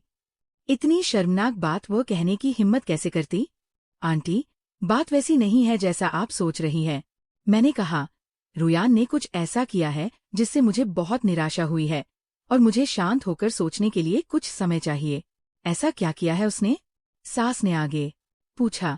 रुयान बचपन से ही बहुत समझदार और आज्ञाकारी रही है। वो भला क्या बुरा कर सकती है? मैं एक पल के लिए हिचकिचाया, लेकिन आखिरकार मैंने सच बताने का फैसला कर लिया। आंटी, रुयान ने मुझे धोखा दिया है। वह किसी और के साथ रिश्ते में थी। मैंने कहा, और ये सब पिछले 6 महीनों से चल रहा था। यहाँ तक कि उसने उस आदमी को 30 लाख से ज्यादा रुपए भी दिए हैं। मेरी सास के चेहरे का रंग पल भर में उड़ गया। तुम ये क्या कह रहे हो? मेरे पास सबूत है। मैंने प्राइवेट जासूस द्वारा इकट्ठा किए गए दस्तावेज बाहर निकाले। इनमें उस आदमी के साथ उसकी चैट के रिकॉर्ड, होटल में ठहरने के रिकॉर्ड और पैसों के लेन देन के रिकॉर्ड शामिल थे। मेरी सास इन दस्तावेजों को पलटकर देखने लगी और उनके चेहरे के भाव और बिगड़ने लगे। जब उन्होंने चैट रिकॉर्ड में लियू रुयान को मुझे अपना एटीएम पति कहते हुए पढ़ा, तो उनका पूरा शरीर कांपने लगा। क्या ये सब सच है? उन्होंने अविश्वास से पूछा।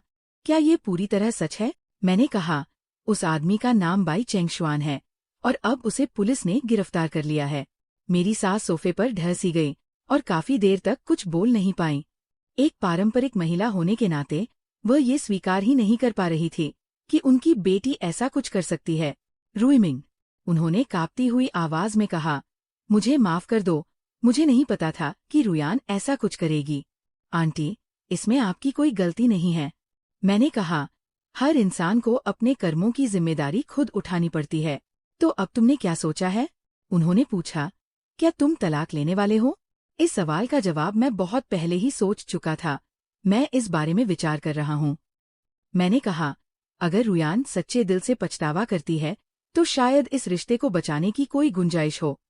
लेकिन अगर वो लगातार झूठ बोलती रही और धोखा देती रही तो इसे आगे खींचने का कोई मतलब नहीं है। मेरी सास ने सहमति में सिर हिलाया। तुम ठीक कह रहे हो। अगर कोई गलती हुई है तो उसके परिणाम भुगतने ही होंगे। वो खड़ी हुई और दरवाजे की तरफ बढ़ने लगी। रुईमिंग, तुम चाहे जो भी फैसला करो, मैं तुम्हें कभी दोष नहीं दूंगी। ये रुयान ही थी जिसने तुम्हारे साथ गलत किया है। सास को जाते हुए देखकर मेरे दिल में ग्लानि का एक एहसास जाग उठा। इस भली बुजुर्ग महिला को उसकी अपनी ही बेटी ने गहरी चोट पहुंचाई थी। लेकिन जल्द ही मैंने इस ग्लानि को एक तरफ हटा दिया। लियू रुयान ने न सिर्फ मुझे धोखा दिया था, बल्कि अपने परिवार को भी ठेस पहुंचाई थी। ये सब उसकी अपनी ही वजह से हुआ था। उसी रात लियू रुयान का फोन आया। रुईमिंग, तुमने मेरी माँ को क्यों बताया? वो फोन पर रो रही थी। वो अभी बीमार पड़ गई हैं और ये सब तुम्हारी वजह से हुआ है। मेरी वजह से? मैंने ठंडी हंसी हंसते हुए कहा। तुम्हारी उन हरकतों की वजह से नहीं। तुम जानती थी कि उनकी तबीयत ठीक नहीं रहती, फिर तुमने उन्हें ऐसा झटका क्यों दिया? लियू रुयान की आवाज बहुत तीखी हो गई। अगर उन्हें कुछ भी हुआ तो मैं तुम्हें कभी माफ नहीं करूंगी। उसकी ये बात सुनकर मेरा गुस्सा 7वें आसमान पर पहुंच गया। लियू रुयान, मैं फोन पर दहाड़ा, इस मोड़ पर आकर भी तुम दूसरों को दोष दे रही हो? तुमने मुझे धोखा दिया, अपनी माँ को चोट पहुंचाई, और अब पलटकर मुझे कसूरवार ठहरा रही हो? वह मेरी द हार्ट से डर गई। तुम्हारी माँ तुम्हारी बेवफाई की वजह से बीमार पड़ी है, इसलिए नहीं कि मैंने सच बोला। मैंने अपनी बात जारी रखी। अगर तुमने शुरुआत में धोखा न दिया होता तो क्या आज ये नौबत आती? लियू रुयान फोन पर और फूट फूट कर रोने लगी। मुझे अपनी गलती का एहसास है, मुझे सच में अपनी गलती का एहसास है। प्लीज मुझे माफ कर दो। माफी? मैंने तंज कसते हुए कहा। लियू रुयान, क्या तुम्हें लगता है कि माफी मांगने से सब ठीक हो जाता है? क्या तुम्हें लगता है कि एक मुझसे गलती हो गई कहने से सारे जख्म भर जाएंगे? तो फिर मैं क्या करूं? उसने बेबसी से पूछा। मैं ऐसा क्या करूं कि तुम मुझे माफ कर दो? मैं कुछ सेकंड के लिए चुप रहा और फिर कहा, लियू रुयान, कुछ गलतियां माफी के काबिल नहीं होती और कुछ जख्म कभी भरे नहीं जा सकते। तुम्हारा मतलब? उसकी आवाज कांप रही थी। कल सुबह 10 बजे marriage registration office, civil affairs bureau में मिलते हैं। मैंने कहा, हम तलाक की औपचारिकताएं पूरी करेंगे। नहीं, वो फोन पर चीखी। रुई मिंग, मैं तलाक नहीं दूंगी, मैं बिल्कुल भी तलाक नहीं दूंगी, ये तुम्हारा फैसला है। मैंने कहा, लेकिन मैं अपना मन बना चुका हूँ, तुम मेरे साथ ऐसा नहीं कर सकती। वो बिल्कुल पागल सी होकर चिल्लाई, हम पति पत्नी हैं, तुम मुझे इस तरह छोड़ नहीं सकते। पति पत्नी? मैंने ठंडी हंसी हंसते हुए कहा, जब तुम मुझे धोखा दे रही थी तब क्या तुमने सोचा था कि हम पति पत्नी हैं? जब तुम मेरे पैसों से किसी और को पाल रही थी तब क्या तुम्हें याद था कि हम पति पत्नी हैं? मैं उस समय बहक गई थी। 6 महीने तक मेरा दिमाग काम नहीं कर रहा था और मैंने 3 लाख से ज्यादा खर्च कर दिए। मैंने उसे बीच में ही टोकते हुए कहा, लियू रुयान, क्या तुम मुझे बेवकूफ समझती हो? फोन पर उसकी चीखती चिल्लाती रोने की आवाज आई, लेकिन मेरे अंदर अब कोई सहानुभूति नहीं बची है।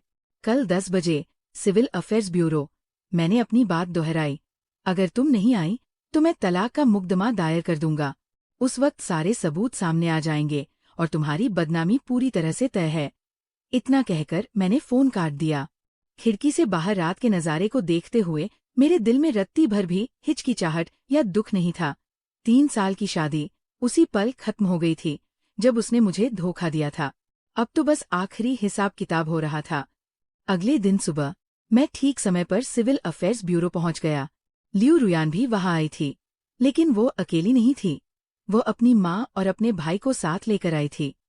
मुझे देखते ही वो तुरंत मेरी तरफ झपटी और मेरे पैर पकड़कर घुटनों के बल बैठ गई। रुई मिंग, मैं तुमसे भीख मांगती हूँ, प्लीज मुझे तलाक मत दो। वो फूट फूट कर रो रही थी। मैं वादा करती हूँ, आगे से ऐसा कभी नहीं होगा। मैं एक अच्छी पत्नी बनूंगी। आसपास के लोग हमें देख रहे थे और कानाफूसी कर रहे थे। मुझे बहुत अजीब लगा और गुस्सा भी आया। खड़ी हो जाओ, मैंने ठंडे लहजे में कहा। यहाँ तमाशा मत बनाओ। मैं नहीं उठूंगी। उसने मुझे और कसकर पकड़ लिया। जब तक तुम ये वादा नहीं करते कि तुम तलाक नहीं दोगे, मैं ऐसे ही बैठी रहूंगी। इसी बीच सास आगे आई और उन्होंने लियू रुयान को उठाया। बहुत हुआ, रुयान। सास की आवाज बेहद थकी हुई थी। बात जब यहाँ तक पहुंच चुकी है तो तुम अब और कितना ड्रामा करोगी? माँ, आप ही इसे समझाइए ना, लियू रुयान ने रोते हुए कहा। मुझे सच में अपनी गलती का एहसास हो गया है। सास ने मेरी तरफ देखा और फिर लियू रुयान से कहा, बच्ची, जब कुछ गलतियां हो जाती हैं तो उनके परिणामों को भुगतना ही पड़ता है। रुई मिंग अगर तुम्हें माफ करता है तो ये उसका बड़पन होगा, और अगर नहीं करता तो ये उसका हक है। अपनी माँ के मुंह से ये बात सुनकर लियू रुयान पूरी तरह से टूट गई। माँ, आप भी मेरी मदद नहीं कर रही हैं? वो जमीन पर ढह गई। कोई मेरी मदद नहीं कर रहा है, कोई मुझे नहीं समझ रहा है।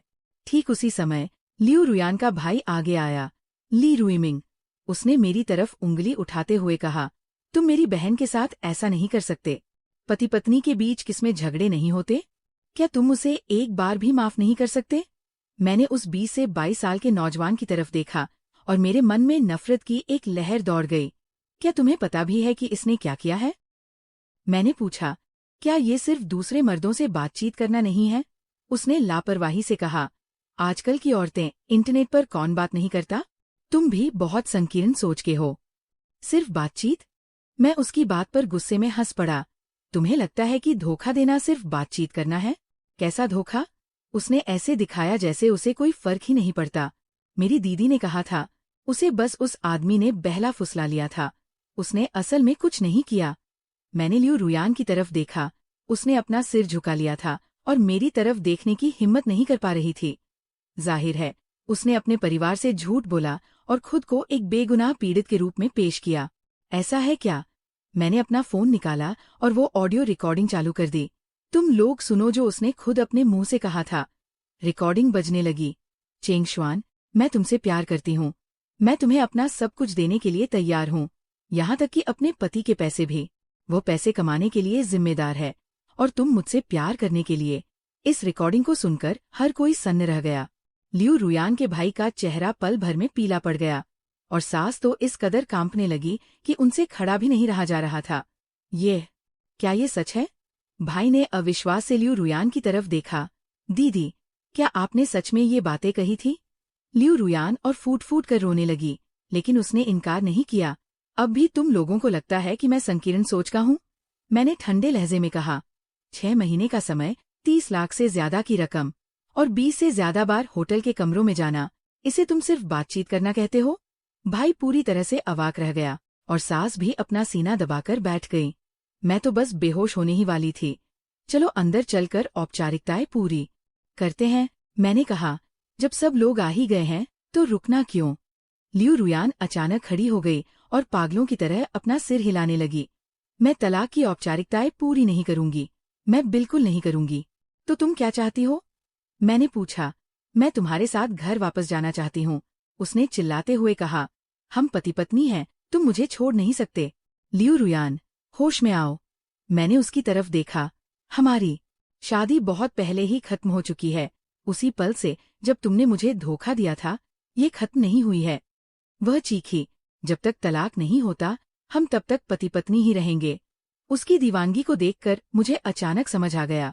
वह मुझसे दूर होने से नहीं डर रही थी, बल्कि वह उस जिंदगी को खोने से डर रही थी जो मैं उसे दे सकता था। तलाक के बाद उसे कुछ नहीं मिलता। नौकरी जा चुकी थी, बदनामी हो चुकी थी, यहाँ तक कि बाई चेंग शुआन भी जेल में था। उसके पास अब कुछ नहीं बचा था, इसीलिए वो इतनी हताश और पागल हो रही थी। ठीक है, अगर तुम सहयोग करने को तैयार नहीं हो, मैंने पहले से तैयार मुकदमे के कागजात निकाले, तो मैं अदालत के जरिए तलाक का मुकदमा दायर करूंगा। मुकदमे के कागजात देखकर लियू रुयान पूरी तरह से पागल हो गई। वो उन्हें छीनने के लिए मेरी तरफ झपटी। मुकदमा मत करो, मुकदमा मत करो। मैंने आसानी से उसके हमले से खुद को बचा लिया। लियू रुयान, ये अदालत के मुकदमे की एक कॉपी है, असली कॉपी मैं पहले ही जमा कर चुका हूँ। मैंने कहा, 3 महीने बाद कोर्ट की सुनवाई है, तब सारे सबूत सबके सामने रख दिए जाएंगे। तुम मेरे साथ ऐसा कैसे का? प्यार? मैं तंजिया हंसा। जब तुमने मुझे धोखा दिया था, तब तुमने प्यार के बारे में सोचा था? वह मुझसे बस एक बार गलती हो गई थी। 6 महीने की लंबी अवधि को तुम एक बार की गलती कहती हो? मैंने उसकी बात बीच में ही काट दी। और वो 30 लाख से ज्यादा की रकम, क्या वह भी बस एक गलती थी? मेरे इस सवाल पर उसके पास कहने को कोई शब्द नहीं थे। इसी बीच उसका भाई आगे आया, लेकिन इस बार वह लियू रुयान की मदद करने के लिए नहीं आया था।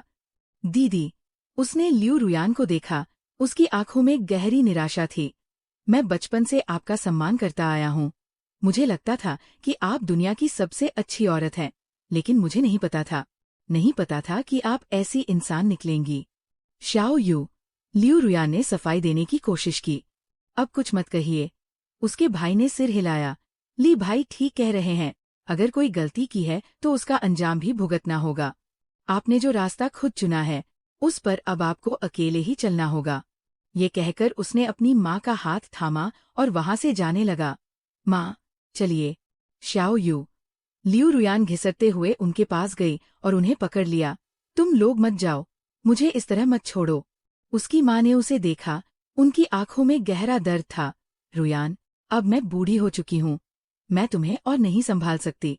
अब तुम अपना भला बुरा खुद देखो। ये कहकर माम बेटे दोनों सिविल मैरिज ब्यूरो से बाहर निकल गए और लियू रुयान को जमीन पर अकेले रोता हुआ छोड़ गए। मैं भी वहां से जाने के लिए तैयार था, लेकिन अचानक लियू रुयान ने मेरे पैर पकड़ लिए। रुईमिंग, मैं तुमसे भीख मांगती हूँ। वो फूट फूट कर रो रही थी। मुझे बस एक आखिरी मौका दे दो, मैं तुम्हारी हर बात मानूंगी, मैं तुम्हारी गुलाम बनकर रहूंगी। मैंने नीचे उसकी तरफ देखा, मेरे दिल में कोई हलचल नहीं हुई। मैंने कहा, लियू रुयान, कुछ गलतियां ऐसी होती है जिन्हें कभी सुधारा नहीं जा सकता। तुम्हें ये बात बहुत पहले समझ जानी चाहिए थी। ये कहकर मैंने झटके से अपना पैर छुड़ाया और बिना पीछे मुड़े वहां से चला गया। पीछे से उसके रोने की तड़प भरी आवाज आ रही थी, पर मैं नहीं रुका। इस पल मेरे दिल में सिर्फ एक ही एहसास था, आजादी का एहसास। 3 साल का दर्द और 3 साल का अपमान आखिरकार खत्म होने जा रहा था। लेकिन मेरा बदला अभी पूरा नहीं हुआ था, असली मोड़ तो अभी आना बाकी था। 3 महीने बाद तलाक के मामले की सुनवाई शुरू हुई। कोर्ट रूम में लियू रुयान बेहद कमजोर और थकी हुई दिख रही थी। उसका वजन कम से कम 10 किलो घट चुका था, बाल बिखरे हुए थे और उसके चेहरे की पुरानी चमक गायब थी। उसने कोई वकील नहीं किया था क्योंकि उसके पास पैसे नहीं थे। उसके बैंक खाते सील हो चुके थे और नौकरी भी जा चुकी थी। वो अब पूरी तरह कंगाल थी। दूसरी तरफ मेरे पास सबूतों का अंबार था, चैट के स्क्रीनशॉट, पैसों के लेन देन का रिकॉर्ड, होटल बुकिंग की रसीदें, ऑडियो रिकॉर्डिंग और तस्वीरें। ये ऐसे पक्के सबूत थे जिन्हें झुठलाया नहीं जा सकता था। जज ने कहा, प्रतिवादी लियू रुयान, वादी द्वारा आप पर लगाए गए शादी के बाद अवैध संबंध रखने के आरोपों पर आपको अपनी सफाई में क्या कहना है? न्यायाधीश ने पूछा। लियू रुयान खड़ी हुई, उसकी आवाज कांप रही थी। जज साहब, मैंने वाकई गलती की है, लेकिन मैं दिल से पछता रही हूँ। मैं इस शादी को बचाना चाहती हूँ। अदालत प्रतिवादी के पछतावे के रवैये पर विचार करेगी, न्यायाधीश ने कहा। लेकिन मौजूदा सबूतों के अनुसार प्रतिवादी ने वास्तव में विवाह के अस्तित्व के दौरान एक्स्ट्रामैरिटल अफेयर, धोखाधड़ी किया है और शादी की संयुक्त संपत्ति से 350,000 युआन ट्रांसफर किए हैं। 350,000 का आंकड़ा सुनते ही लियू रुयान का चेहरा सफेद पड़ गया। उसने शायद ये नहीं सोचा था कि मैंने आखिरी 50,000 युआन का भी पता लगा लिया है। जज साहब, मैं सारा पैसा वापस करने के लिए तैयार हूँ, उसने जल्दी से कहा। प्रतिवादी इसे कैसे वापस करेगी? न्यायाधीश ने पूछा। जांच के अनुसार प्रतिवादी के नाम पर कोई संपत्ति नहीं है। लियू रुयान कुछ बोल नहीं पाई। बाई चेंगशुआन पहले ही जेल जा चुका है, इसलिए उसने जो पैसा उसे दिया था वह स्वाभाविक रूप से वापस नहीं मिल सकता था और वो खुद अब पूरी तरह से कंगाल हो चुकी थी। वादी पक्ष, आपकी मांगे क्या हैं? न्यायाधीश मेरी तरफ मुड़े। मेरे वकील खड़े हुए। हमारी मांग है कि पहला, तलाक का फैसला सुनाया जाए। दूसरा, प्रतिवादी वादी को मानसिक उत्पीड़न के मुआवजे के रूप में 500,000 युआन का भुगतान करे। तीसरा, प्रतिवादी ट्रांसफर की गई 350,000 युआन की संयुक्त संपत्ति वापस करे। चौथा, प्रतिवादी इस मामले के कानूनी खर्चों का पूरा भार उठाए।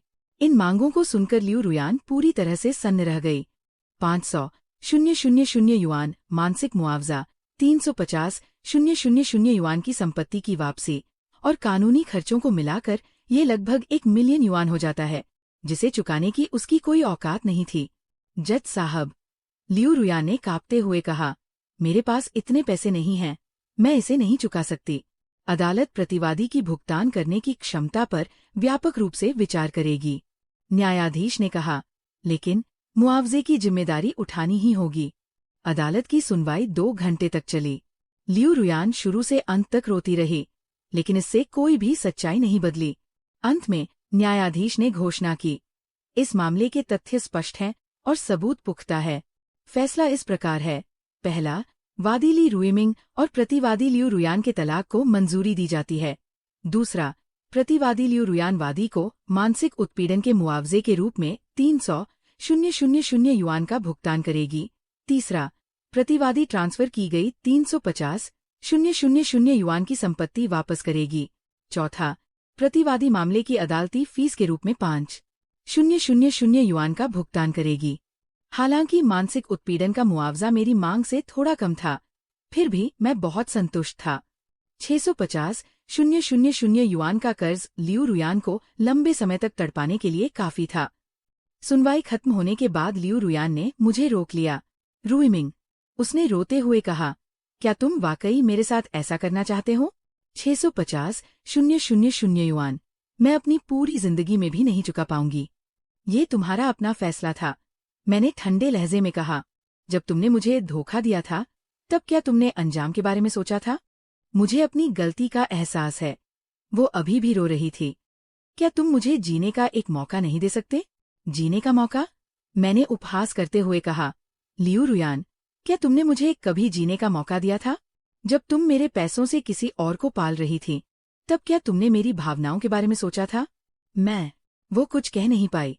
आज के बाद से हमारा एक दूसरे से कोई रिश्ता नहीं है, मैंने कहा। कृपया मेरे सामने दोबारा कभी मत आना। ये कहकर मैं पीछे मुड़कर चला गया और फिर कभी पीछे नहीं देखा। अदालत से बाहर निकलते ही मुझे एक ऐसी राहत महसूस हुई जो पहले कभी नहीं हुई थी। 3 साल की शादी आखिरकार पूरी तरह खत्म हो गई थी और लियू रुयान को भी उसकी करनी का फल मिल चुका था। लेकिन ये अंत नहीं था। असली अंत तो इससे भी ज्यादा भयानक था। तलाक के 6 महीने बाद मुझे लियू रुयान की खबर मिली। कर्ज न चुका पाने के कारण अदालत ने उसके खिलाफ सख्त कदम उठाया था और उसकी सारी संपत्ति जब्त कर ली गई थी। अब वो शहर के बाहरी इलाके में एक बेसमेंट किराए पर लेकर रह रही थी और अपना गुजारा चलाने के लिए पार्ट टाइम काम कर रही थी। लेकिन इसके बावजूद हर महीने की उसकी मामूली कमाई कर्ज चुकाने के लिए बहुत कम थी। इस रफ्तार से उसे पूरा कर्ज चुकाने में 20 साल लग जाते। ये खबर सुनकर मेरे दिल में उसके लिए थोड़ी सी भी हमदर्दी नहीं जागी। उसकी आज जो भी हालत थी वो पूरी तरह उसकी अपनी वजह से थी। 1 महीने बाद मुझे एक अप्रत्याशित फोन आया। ली वकील साहब, मैं लियू रुयान का भाई लियू यू बोल रहा हूँ। फोन पर आवाज बहुत थकी हुई थी। मेरी दीदी के साथ कुछ अनहोनी हो गई है। क्या हुआ? मैंने पूछा। वह अपनी जान देने की कोशिश कर रही थी, लियू यू ने रोते हुए कहा। कल रात उन्होंने नींद की गोलियों की एक पूरी शीशी खा ली थी। शुक्र है कि मकान मालिक ने देख लिया और उन्हें अस्पताल पहुंचाया, जहां उनकी जान बच गई। आत्महत्या? इस खबर ने मुझे थोड़ी देर के लिए स्तब्ध कर दिया। डॉक्टर का कहना है कि उनकी मानसिक स्थिति बहुत खराब है और शायद वह डिप्रेशन में है। लियू यू ने अपनी बात जारी रखी। ली वकील साहब, मुझे पता है कि मुझमें आपसे कुछ भी मांगने की हिम्मत नहीं है, लेकिन क्या पुराने रिश्तों का वास्ता देकर आप उन्हें जीने का एक मौका दे सकते हैं? मैं काफी देर तक चुप रहा। सच कहूं तो लियू रुयान की खुदकुशी की कोशिश की बात सुनकर मेरे मन में थोड़ी हलचल जरूर हुई थी। भले ही उसने मुझे धोखा दिया था, लेकिन आखिर हमने 3 साल साथ में पति पत्नी के रूप में बिताए थे। वह अभी किस अस्पताल में है? मैंने पूछा। दूसरा पीपल्स हॉस्पिटल, मनोरोग विभाग, लियू यू ने कहा। ली वकील साहब, क्या आप उनसे मिलने जाएंगे? मैंने थोड़ा संकोच किया और कहा, मैं इस बारे में सोचूंगा, और फोन काट दिया। मैं अपने दफ्तर में बैठकर बहुत देर तक सोचता रहा, लेकिन आखिरकार मैं वहां नहीं गया।